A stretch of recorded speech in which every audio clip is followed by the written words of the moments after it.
Hello friends, welcome to secret of Samayal. இன்னைக்கு நம்மளோட சேனல்ல நாம பார்க்க போறது ஒரு செம்ம டேஸ்டியான முட்டை குருமா ரெசிபி. இந்த முட்டை குருமா வந்து இட்லி, தோசை, சப்பாத்தி, பரோட்டா, ரைஸ்னு எல்லாத்துக்குமே சூப்பரா இருக்கும். இடியாப்பம் எல்லாத்துக்குமே நீங்க வச்சு சாப்பிடலாம் இந்த முட்டை குருமா. சரி வாங்க டிலே பண்ணாம இந்த டேஸ்டியான முட்டை குருமா எப்படி செய்யலாம்னு பார்க்கலாம். இந்த முட்டை குருமாக்கு வந்துட்டு ஒரு பெரிய வெங்காயத்தை இந்த மாதிரி ஃபைனா சாப் பண்ணி வச்சிருக்கேன். 2 மிளகாவை கீரி வச்சிருக்கேன். இந்த மாதிரி ஃபுல்லா ஸ்லிட் பண்ணல, வெறுமனே உள்ள கீரி வச்சிருக்கேன். இந்த காரம் மட்டும் இறங்குற மாதிரி. கொஞ்சமா கருவேப்பிலை, ஒரு பெரிய தக்காளியை வந்துட்டு துருவி வச்சிருக்கேன். தக்காளியை வந்துட்டு 2ஆ வெட்டிட்டு இந்த மாதிரி துருவினீங்கன்னா இந்த தோல் வந்துட்டு தனியா வந்துடும். குழம்புல வந்துட்டு இந்த தோல் இல்லாம இருக்கும். வெறும் கிரேவி மட்டும் நமக்கு வந்துட்டு நல்லா கிடைக்கும். அதுக்காக வேண்டி துருவி வச்சிருக்கேன். தாளிக்கிறதுக்கு வந்துட்டு கொஞ்சமா சோம்பு, 2 கிராம்பு, ஒரு பட்டை, ஒரு பிரிஞ்சி இலை, இதை வந்துட்டு நம்ம அரைச்சிக்க போறோம். ஒரு 3 டேபிள் ஸ்பூன் அளவுக்கு தேங்காய், 1 டீஸ்பூன் சோம்பு, 1 டீஸ்பூன் வந்துட்டு பொட்டுக்கடலை. இப்ப இந்த தேங்காய், சோம்பு, பொட்டுக்கடலையை நம்ம அரைச்சி எடுத்துக்கலாம். தண்ணி விட்டு நல்லா ஸ்மூத்தான ஒரு பேஸ்டா அரைச்சி எடுத்துக்கோங்க. ஒரு வடச்சட்டியில கொஞ்சமா எண்ணெய் விட்டுக்கலாம். ஒரு 2 டேபிள் ஸ்பூன் அளவுக்கு எண்ணெய் விட்டுக்கோங்க. எண்ணெய் சூடானதும் நம்ம தாளிக்கு எடுத்து வச்சிருக்கிற இந்த பட்டை, கிராம்பு, சோம்பு, பிரிஞ்சி எல்லாம் சேர்த்துக்கலாம். சோம்பு பொரிஞ்சதும் நம்ம வெட்டி வச்சிருக்கிற வெங்காயம் சேர்த்துக்கோங்க. இந்த வெங்காயம் வந்து நல்லா பொன்னிறமா வதங்கணும். இப்போ வெங்காயம் கோல்டன் கலர் ஆயிடுச்சு. இப்போ இந்த ஸ்டேஜ்ல நம்ம ஸ்லிட் பண்ணி வச்சிருக்கிற 2 பச்சை மிளகாய், கொஞ்சம் கருவேப்பிலை சேர்த்திக்கோங்க. கூட 1 டீஸ்பூன் அளவுக்கு இஞ்சி பூண்டு விழுது சேர்த்துக்கலாம்.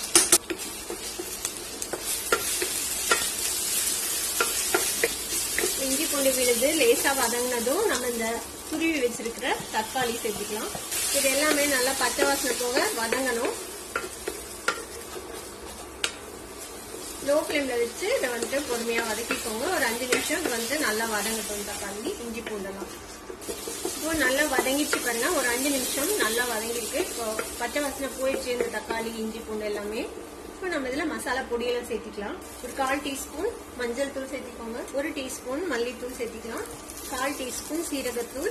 மிளகாத்தூள் வந்துட்டு உங்க காரத்துக்கு ஏற்ப சேர்த்திக்கோங்க. நான் ஒரு 3/4 டீஸ்பூன் சேர்த்துறேன். 1/4 டீஸ்பூன் கரம் மசாலா பொடி. இது வந்துட்டு பர்ன் ஆகாம இருக்கிறதுக்கு கொஞ்சமா தண்ணி சேர்த்துக்கலாம். இந்த மசாலா எல்லாம் பச்சை வாசனை போற அளவுக்கு நல்லா வதக்கி விட்டாச்சு. நம்ம விட்டு தண்ணியும் சுண்டிடுச்சு. இதுல வந்துட்டு ஒரு 1/2 கப் அளவுக்கு தண்ணி சேர்த்துக்கலாம். இப்போ குருமாக்கு தேவையான அளவுக்கு உப்பு சேர்த்துக்கலாம். இப்போ இது வந்துட்டு நல்லா கொதிச்சு வேகட்டும். ஒரு 5 நிமிஷம் லோ ஃப்ளேம்ல வச்சு மூடி வச்சு இப்படியே வேக விடலாம். ஒரு 5 நிமிஷம் நல்லா கொதிச்சிருக்கு. ஓபன் பண்ணி பார்ப்போம். பாருங்க, மசாலா எல்லாம் நல்லா வெந்து ஒரு மாதிரி கிரேவி மாதிரி ஆயிடுச்சு. இப்ப இதுல நம்ம அரைச்சு வச்சிருக்கிற இந்த தேங்காய் விழுது இருக்குல்ல, அதை வந்துட்டு சேர்த்திக்கலாம். இந்த மிக்சி ஜார்லயே ஒரு 1/2 கப் தண்ணி விட்டு அந்த தண்ணியை இதுல சேர்த்திக்கோங்க. உப்பு செக் பண்ணி தேவைப்பட்டா கொஞ்சம் உப்பு சேர்த்திக்கோங்க. இது கொஞ்சம் உப்பு பத்தல, கொஞ்சம் உப்பு சேர்த்திக்கலாம். இது ஒரு கொதி வரட்டும். அதுக்கப்புறம் முட்டையை சேர்த்திக்கலாம். நான் வந்துட்டு 4 முட்டையை வேக வச்சு எடுத்து வச்சிருக்கிறேன். அதை வந்துட்டு இந்த மாதிரி 4ஆ குழந்து விட்டுக்கோங்க. ஃபுல்லா கட் பண்ணாம இந்த மாதிரி குழந்து விட்டுக்கோங்க. இப்ப வந்து குழம்பு கொதிக்க ஆரம்பிக்குது. இப்போ நம்ம வேக வச்சு இந்த முட்டைகளை வந்துட்டு சேர்த்திக்கலாம். எல்லா முட்டையும் இந்த மாதிரி கீறி வச்சிருக்கேன்.